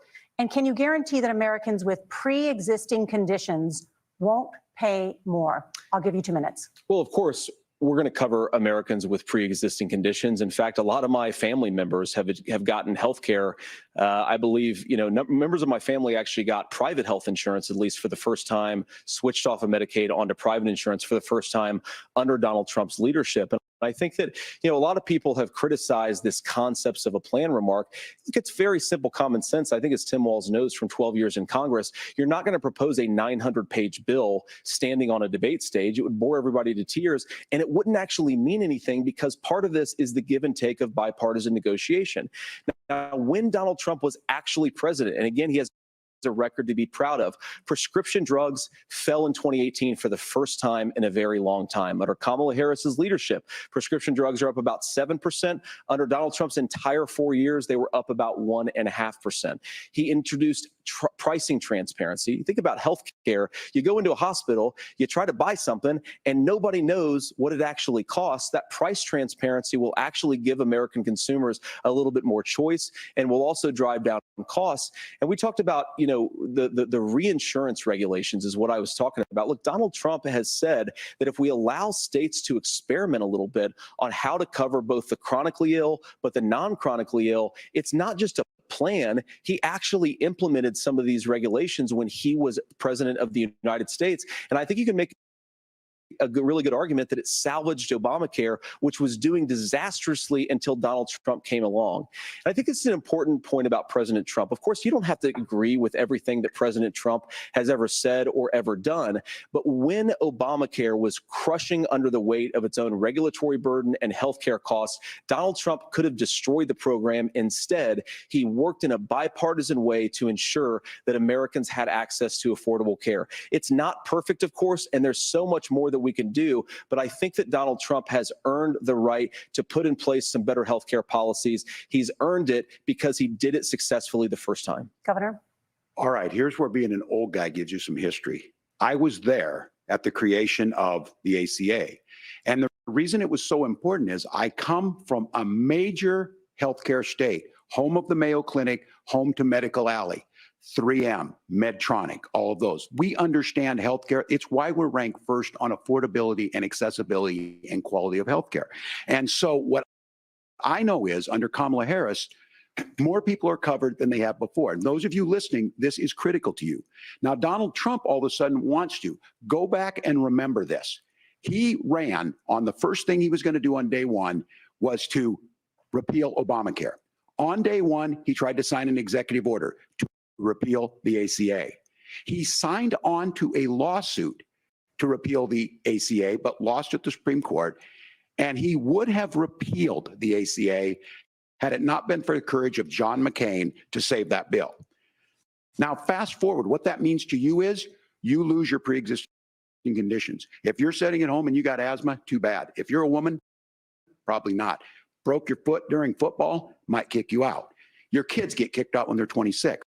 Kamala Harris negotiated drug prices for the first time with Medicare. We have 10 drugs that will come online, the most common ones that'll be there. But look, this issue, and when Donald Trump said, I've got a concept of a plan, it cracked me up as a fourth grade teacher because my kids would have never given me that.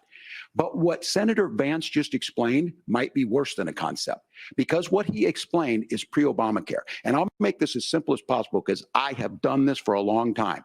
What they're saying is, if you're healthy, why should you be paying more? So what they're going to do is let insurance companies pick who they insure, because guess what happens? You pay your premium, it's not much. They figure they're not going to have to pay out to you. But those of you a little older, gray, got cancer, you're going to get kicked out of it. That's why the system didn't work. Kamala Harris will protect and enhance the ACA. Governor, thank you. Senator, you have not yet explained how you would protect people with pre-existing conditions or laid out that plan. Well, look, we currently have laws and regulations in place right now that protect people with pre-existing conditions. We want to keep those regulations in place, but we also want to make the health insurance marketplace function a little bit better. Now, what Governor Walz just said is actually not true. A lot of what happened, and the reason that Obamacare was crushing under its own weight, is that a lot of young and healthy people were leaving the exchanges. Donald Trump actually helped address that problem, and he did so in a way that preserved people's access to coverage who had pre-existing conditions. But again, something that these guys do is they make a lot of claims about if Donald Trump becomes president, all of these terrible consequences are going to ensue.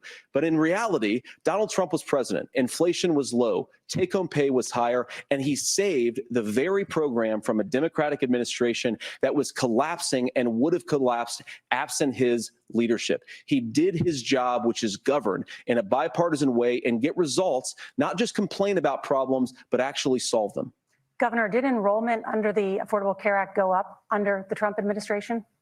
It's higher now that we've seen it go up. Look, people are using it. The system works. And the question about this of young people or whatever, that's the individual mandate piece of this. And Republicans fought tooth and nail saying, well, Americans should be free to do this. Well, then so what you happens think the is individual mandate's a good idea? you shrink. I think the idea of making sure the risk pool is broad enough to cover everyone, that's the only way insurance works. When it doesn't, it collapses. You are asking pre-ACA where we get people out. Look, people know that they need to be on health care. People expect it to be there. And when we are able to make it, and we are making it this way, when we incentivize people to be in the market, when we help people who might not be able to afford it get there, and we make sure then when you get sick and old, it's there for you. Because I heard people say, well, I don't want to buy into Medicare or whatever. Good luck buying health care once you get past 70. So look, the ACA works. We can continue to do better. Kamala Harris did that. The way she made everything better was negotiating those 10 drugs on Medicare for the first time in American history. Thank you. Margaret? Can I address that? I apologize. We're out of time. ahead, We have a Laura. number of subjects to discuss. Margaret? Let's talk about families in America. There is a child care crisis Sure. in this country, and the United States is one of the very few developed countries in the world without a national paid leave program for new parents. Governor Walz, you said that if Democrats win both the White House and Congress, this is a day one priority for you. How long should employers be required to pay workers while they are home taking care of their newborns? You have 2 minutes. Yeah, well, that's negotiable, and that's what Congress worked. But here's what the deal is. Americans sitting out there right now, you may work for a big company. Look, we're home in Minnesota to some of the largest Fortune 500 companies. Kamala Harris knows that in California. Those companies provide paid family medical leave. One is, I think they're moral and they think it's a good thing, but it also keeps their employees healthy.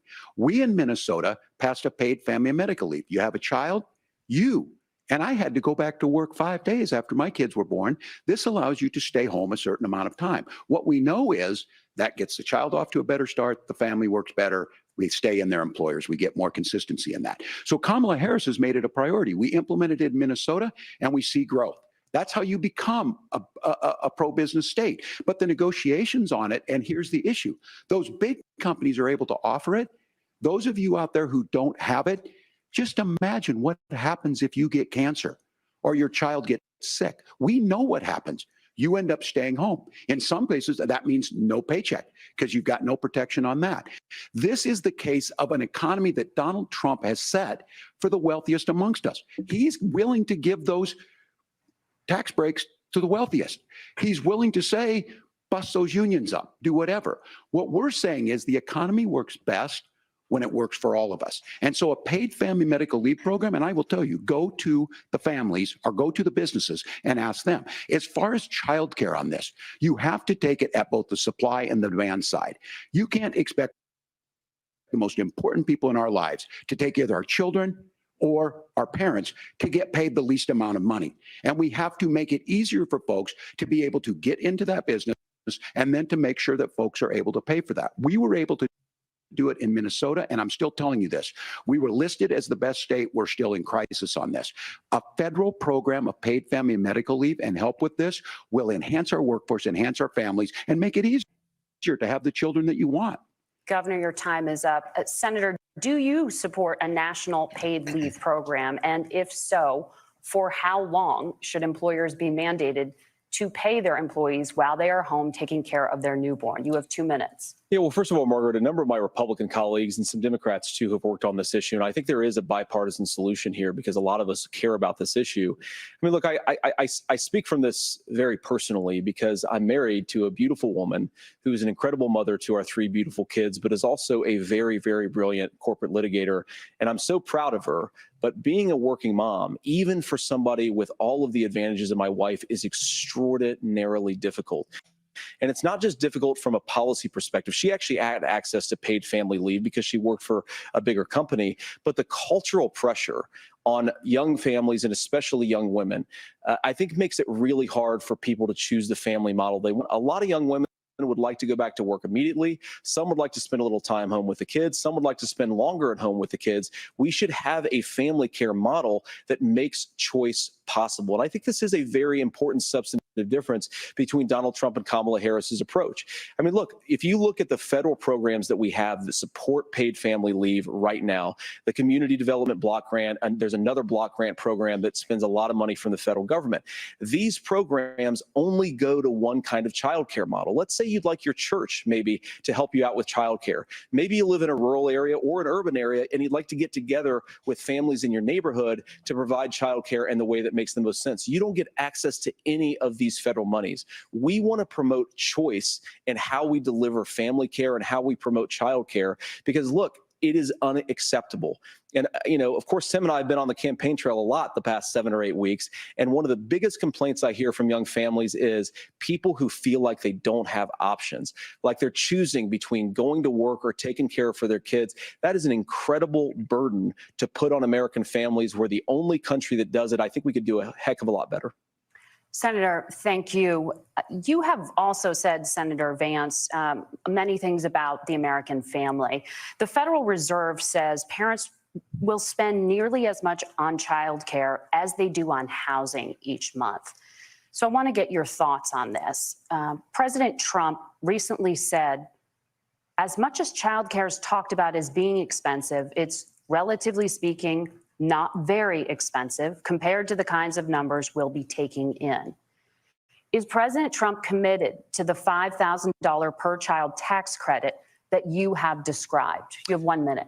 Well, what President Trump said, Margaret, I just want to defend my running mate here a little bit, is that we're going to be taking in a lot of money by penalizing companies for shipping jobs overseas and penalizing countries who employ slave laborers and then ship their products back into our country and undercut the wages of American workers. It's the heart of the Donald Trump economic plan. Cut taxes for American workers and American families. Cut taxes for businesses that are hiring and building companies in the United States of America, but penalize companies and countries that are shipping jobs overseas. That's the heart of the economic proposal. And I think what President Trump is saying is that when we bring in this additional revenue with higher economic growth, we're going to be able to provide paid family leave, childcare options that are viable and workable for a lot of American families. Can you clarify how that will solve the child care shortage? Well, because as Tim said, a lot of the child care shortage is we just don't have enough resources going into the multiple people who could be providing family care options. And we're going to have to, unfortunately, look, we're going to have to spend more money. We're going to have to induce more people to want to provide child care options for American families, because the reason it's so expensive right now is because you've got way too few people providing this very essential service. Thank you, Senator. Governor Walz, your ticket also has some child care tax credit proposals. Do you think Congress will agree to the $6,000 credit for newborns and $3,000 credit for children over the age of 6, as your campaign has promised? Is that realistic? Well, if these members of Congress are listening to anybody, I can tell you, and this is the biggest issue. Everybody listening tonight knows. I mean, I'm sure they were shocked to hear it's not that expensive. And let's be clear, whether it's 5,000 or 6,000, that pays you about 3 or 4 months. Let's be clear of where we're at on this. It's because we got out of an imbalance on this. We thought we were going to get by not paying people. I don't think Senator Vance and I are that far apart. I'm not opposed to what he's talking about on options. We've done scholarship types of things. I think we need to be open to making the case. But the issue here is, the question you asked is, you're not going to pay for it with these tariffs. That's just adding another $4,000 on the family and taking less. So not only do they not get the money to pay for that, they're $4,000 in the hole. That's Wharton School. That's his alma mater. And so I think the issue here is, if those members of Congress, I can't believe they're not. When I go to businesses, sure, they'll talk about taxes sometime, but they will lead with childcare and they will lead with housing, because we know the problem is, especially in a state like Minnesota, we need more workers because our economy is growing, but we need the workforce. Governor, thank you. We need to move on. Nora? Let's talk about the state of democracy, the top issue for Americans after the economy and inflation. After the 2020 election, President Trump's campaign and others filed 62 lawsuits contesting the results. Judges, including those appointed by President Trump and other Republican presidents, looked at the evidence and said there was no widespread fraud. The governors of every state in the nation, Republicans and Democrats, certified the 2020 election results and sent a legal slate of electors to Congress for January 6th. Senator Vance, you have said you would not have certified the last presidential election and would have asked the states to submit alternative electors. That has been called unconstitutional and illegal. Would you again seek to challenge this year's election results, even if every governor certifies the results? I'll give you 2 minutes. Well, Nora, first of all, I think that we're focused on the future. We need to figure out how to solve the inflation crisis caused by Kamala Harris's policies, make housing affordable, make groceries affordable, and that's what we're focused on. But I want to answer your question because you did ask it. Look, what President Trump has said is that there were problems in 2020, and my own belief is that we should fight about those issues, debate those issues peacefully in the public square, and that's all I've said, and that's all that Donald Trump has said. Remember, he said that on January the 6th, the protesters ought to protest peacefully. And on January the 20th, what happened? Joe Biden became the president. Donald Trump left the White House. And now, of course, unfortunately, we have all of the negative policies that have come from the Harris-Biden administration. I believe that we actually do have a threat to democracy in this country, but unfortunately, it's not the threat to democracy that Kamala Harris and Tim Walz want to talk about. It is the threat of censorship. It's Americans casting aside lifelong friendships because of disagreements over politics. It's big technology companies silencing their fellow citizens. And it's Kamala Harris saying that rather than debate and persuade her fellow Americans, she'd like to censor people who engage in misinformation. I think that is a much bigger threat to democracy than anything that we've seen in this country in the last 4 years, in the last 40 years. Now, I'm really proud, especially given that I was raised by two lifelong blue-collar Democrats, to have the endorsement of Bobby Kennedy Jr. and Tulsi Gabbard, lifelong leaders in the Democratic coalition. And of course, they don't agree with me and Donald Trump on every issue. We don't have to agree on every issue, but we're united behind a basic American First Amendment principle that we ought to debate our differences. We ought to argue about them. We ought to try to persuade our fellow Americans. Kamala Harris is engaged in censorship at an industrial scale. She did it during COVID. She's done it over a number of other issues, and that to me is a much bigger threat to democracy than what Donald Trump said when he said that protesters should peacefully protest on January the 6th. Governor? Well, I've enjoyed tonight's debate, and I think there was a lot of commonality here, and I'm sympathetic to misspeaking on things, and I think I might have with the senator. Me too, man. There's one though that this one is troubling to me, and I say that because I think we need to tell the story. Donald Trump refused to acknowledge this. And the fact is that I don't think we can be the frog in the pot and let the boiling water go up. He was very clear. I mean, he lost this election, and he said he did. 140 police officers were beaten at the Capitol that day, some with the American flag. Several later died. And it wasn't just in there. In Minnesota, a group gathered on the state Capitol grounds in St. Paul and said, "We're marching to the governor's residence, and there may be casualties." The only person there was my son and his dog, who was rushed out crying by state police. That issue, and Mike Pence standing there as they were chanting, "Hang Mike Pence." Mike Pence made the right decision. So, Senator, it was adjudicated over and over and over. I worked with kids long enough to know, and I said as a football coach, sometimes you really want to win, but the democracy is bigger than winning an election. You shake hands, and then you try and do everything you can to help the other side win. That's what was at stake here. Now, the thing I'm most concerned about is the idea that imprisoning your political opponents, already laying the groundwork for people not accepting this. And a president's words matter. A president's words matter. People hear that. So I think congregation, didn't they do that in 2016 shaking with Hillary, hands when we lose, being honest Russian about it, but to deny interference, what all of that happened on January 6th, y'all. the first time in American history that a president or anyone tried to overturn a fair election and the peaceful transfer of power. And here we are 4 years later in the same boat. I will tell you this, that when this is over, we need to shake hands this election, and the winner needs to be the winner. This has got to stop. It's tearing our country apart. Margaret? Senator Vance, did you want to respond to that? Yeah, well, look, Tim, first of all, it's really rich for Democratic leaders to say that Donald Trump is a unique threat to democracy when he peacefully gave over power on January the 20th, as we have done for 250 years in this country. We are going to shake hands after this debate and after this election. And of course, I hope that we win, and I think we're going to win. But if Tim Walz is the next vice president, he'll have my prayers, he'll have my best wishes, and he'll have my help whenever he wants it. But we have to remember that for years in this country, Democrats protested the results of elections. Hillary Clinton in 2016 said that Donald Trump had the election stolen by Vladimir Putin because the Russians bought like $500,000 worth of Facebook ads. This has been going on for a long time. And if we want to say that we need to respect the results of the election, I'm on board. But if we want to say, as Tim Walz is saying, that this is just a problem that Republicans have had, I don't buy that. Governor. January 6th was not Facebook ads. And I think a revisionist history on this. Look, I don't understand how we got to this point. But the issue was that happened. Donald Trump can do it. And all of us say there's no place for this. It has massive repercussions. This idea that there's censorship to stop people from threatening to kill someone, threatening to do something, that's not censorship. Censorship is book banning. We've seen that. We've seen that brought up. I just think for everyone tonight, and I'm going to thank Senator Vance, I think this is the conversation they want to hear. And I think there's a lot of agreement, but this is one that we are miles apart on.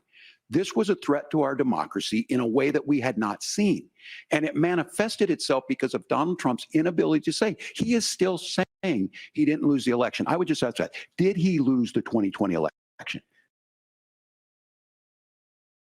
Harris censor Americans from speaking their mind in the wake of the 2020 COVID situation? That is a damning non-answer. It's a damning non-answer for you to not talk about censorship. Obviously, Donald Trump and I think that there were problems in 2020. We've talked about it. I'm happy to talk about it further. But you guys attack us for not believing in democracy. The most sacred right under the United States democracy is the First Amendment.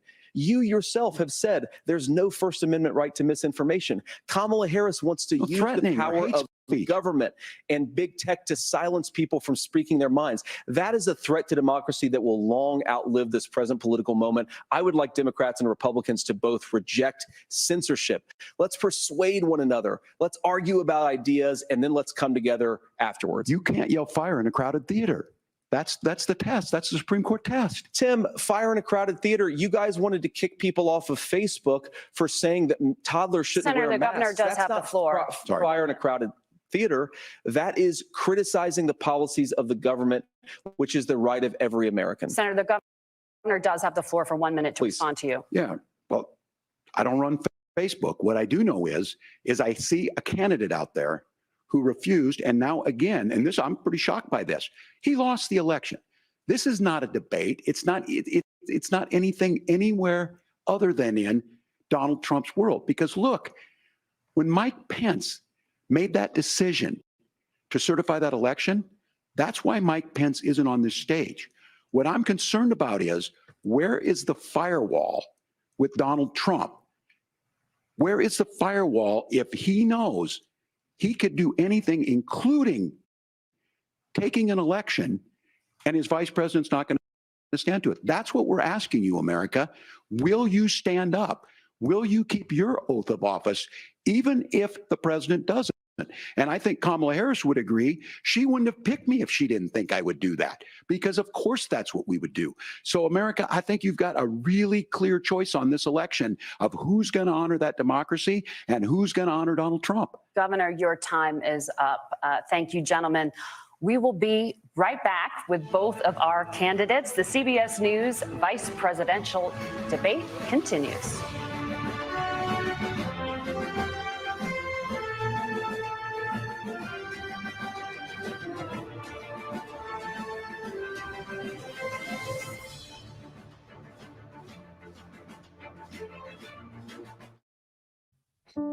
Sail through the What do y'all heart of think? historic cities Congregation and in the comments, man. unforgettable In the comments, scenery let us with know what you Viking. thought about Unpack that. I know we once missed and get closer to boy iconic Mitch. landmarks, He's local not, life, taking a little and vacation cultural for treasures. himself, and there's nothing wrong with that. Because I'm gonna when try you to keep the party experience going, Europe you know? on a But, Viking yeah. longship, you'll spend What do y'all less think time about getting I there think they kind of and neck more and neck. time I think they being kind of there. go. They have some similar Viking, exploring the I should have world a, in comfort. views on certain things. We'll go live in less than 90 minutes. Veer to the left and right. I heard we were having some technical difficulties. Minor issues. I like That's overall. right before a live show. I like We're going to stick to the script. What script? Actually, like Lucy hasn't signed his contract. question Is this non-stop? a whole lot better We're than doing the show? that ABC I don't have time was. for this. That was Sure, you trash. have I mean, the CBS did a little bit better with questioning. Where's And, John you know, Belushi? asking politics and fact-checking votes. Which is good. Which is good because it was When my hair one-sided started to when thin, up I thought, when am the, I going to have any hair the left? Trump and After I gave Kamala, birth, my hair wasn't even that thin, their it was debate gone. or whatever. But When I spoke to my overall, dermatologist, like, he immediately pointed me in the direction of no, Nutrafol. it's actually 100% drug-free and clinically it's pretty tested. decent. Within Some 3 people months, have been my hair was dodging. fuller. I know you It's noticed longer, some of it's that. so much thicker. I had more scalp dodging, coverage. you know, being It's so nice specific, to and be that's what I noticed talked for my about a hair lot. after First hiding it break. for so many years. Be more Start specific. your hair growth journey Be at more specific. Nutrafol.com. Guarantee. What happened to no phones at the table? I'm sorry, honey, it's a work Oh, thing. Yeah, this is work over here hell. too. Got a text from Oh, Alan saying your business vehicle is you now still protected with have. Progressive. Let me Just like your home. mute it. My bad. Sorry about that, you guys. But like I was saying, they I think they're kind of neck and neck on this. I wouldn't say there's a winner per se or whatever. They did put their point across. I think that Walz did articulate on the things that he was passionate about. And then the other issues, he was just, kind of repeating with Kamala. He didn't have an answer. And you can see that. And same thing for J.D. He didn't have an answer for certain topics or whatever. But the topics that he did know about, maybe some of the family, maybe some of the abortion, maybe some of the border or whatever, those topics. Yeah, it's one of those things that especially with these guys, they were kind of neck and neck. That's how I said. What do y'all think?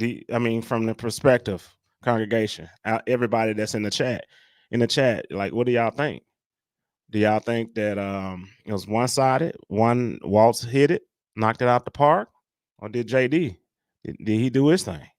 Let me know. Let me talk to you. Where y'all at? In the chat, put where you're from. Where you're from. I should have did that at the beginning, but where you from? And are you voting?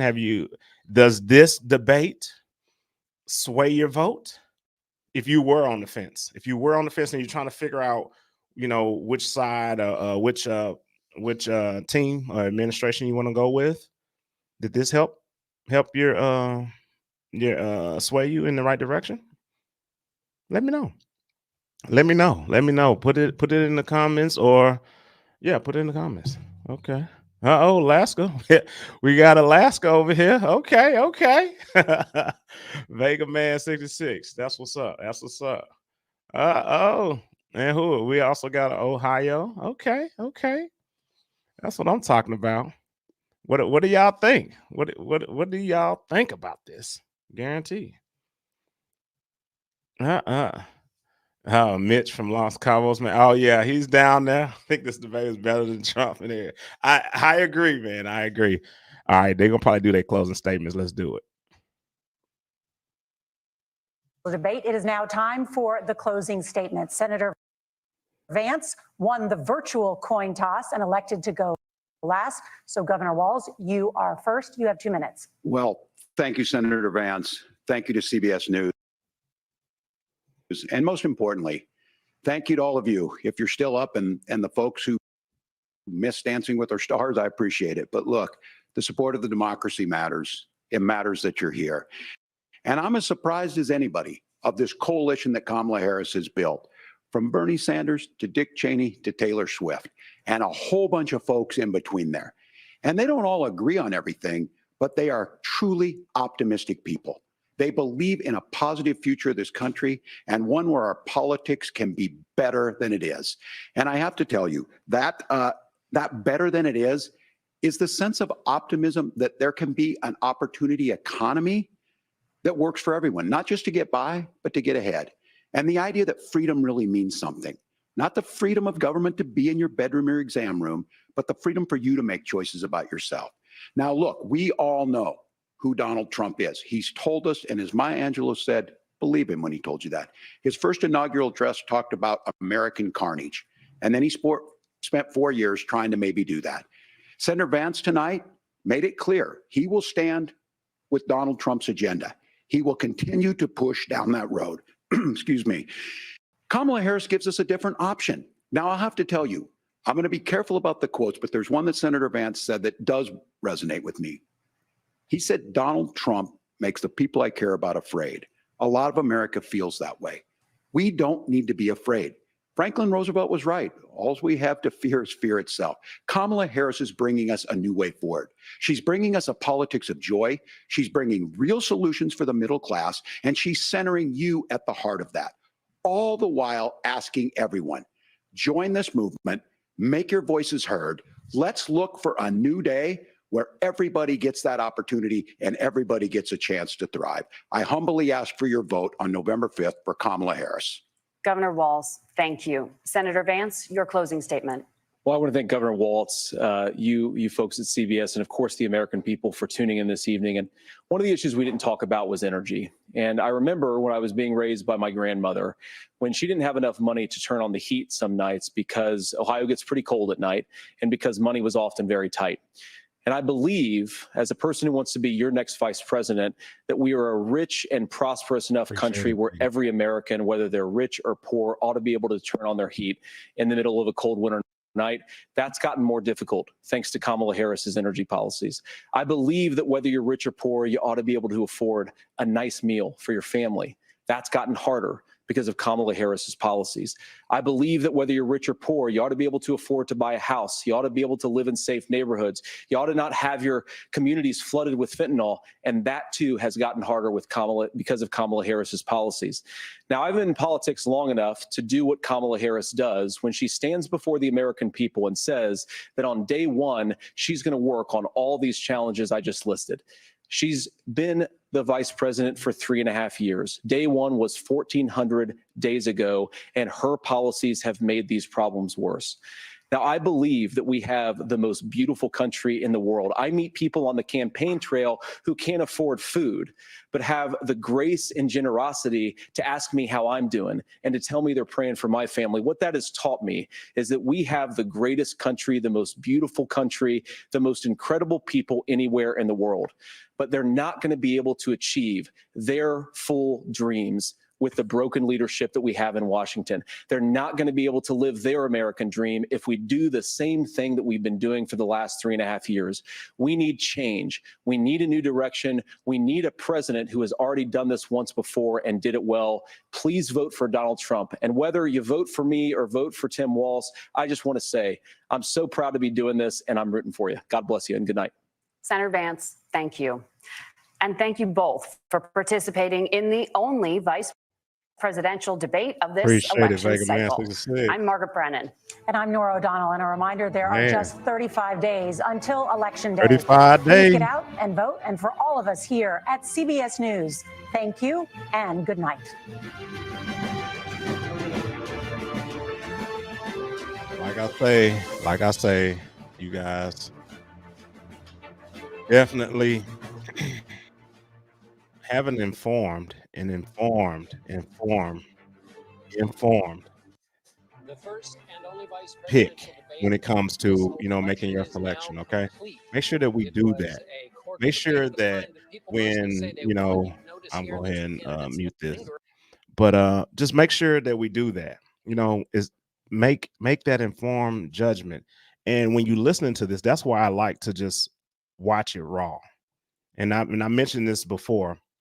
I like to actually watch the debates, watch the rallies, watch the press conference, watch the interviews. I like to watch that raw. I don't want to hear commentating from the political analysts. I don't want to hear that. The reason why I don't want to hear that is because we're so we're customized to hearing a person's opinion. If it sounds legitimate, it sounds believable, we'll roll with it. So let's take this time to, listen to both sides, go to their pages. I also say this too, go to their web pages and look at their plan. Look at their plan. Go line by line, see exactly what they have on there and see if that aligns with what you think that's best for you. You know what I mean? Always do that. Do your own research. That's what I suggest. Don't let the political analysts sway you in any way and fashion. Just do it yourself. And I guarantee we'll have the right person in office. Yep. Was this? I'm afraid of the Harris campaign promises a lot of with no resources. It's a lot of tax credit breaks and cuts. Where the money coming from? I get it, Wonder Woman. I get it, definitely. I get it. Where is the money coming from? You know, they say that, and I believe the money's supposedly coming from the billionaires. You know what I mean? That's what they keep saying. They say they're gonna tax heavily the billionaires, and that's how they're gonna do it. So, but appreciate you, Vega man, for sticking with us and checking us out. Yeah, we try to do this from time to time. We try to go live, put some of the important issues, stream it, and talk about it too at the same time. Appreciate you coming through. Hopefully you a subscriber and everything else, and gave us a little thumbs up too. I appreciate it. And we appreciate you, family. That's coming from Mitch on vacation out there. He just wanted to jump in a little bit. But yeah, thank you guys. I appreciate you sticking with it throughout the whole. And like I say, make your informed judgment call when it comes to, making your selection, especially in November. They said 35 days. Man, 35 days. That's right around the corner. And some people are still undecided, but which is fine. And they're gonna still do their rallies. They're still gonna be doing their things. So guarantee, just keep doing your research and make sure you do the research too on your local stuff, because they'll slide things in on the local level. So definitely. Oh, appreciate you, Vega, man. Appreciate it. But yeah, like I said, they will do stuff local. So you want to make sure that you got those intact too. So do your research on those and whatever propositions they're putting up in your local area. But that's all I have, man. We're gonna go ahead and close this in this stream, man. I appreciate the support, Vega man, and everybody else that joined us. Appreciate it. We'll do this again. Definitely, we will do this again. And just check out the channel and check out our episodes and things like that from the podcast, from the Uncomfortable Truth podcast. Appreciate everything that you guys do, and we'll see you next time. And that's the Uncomfortable Truth. Hey, baby, for sure.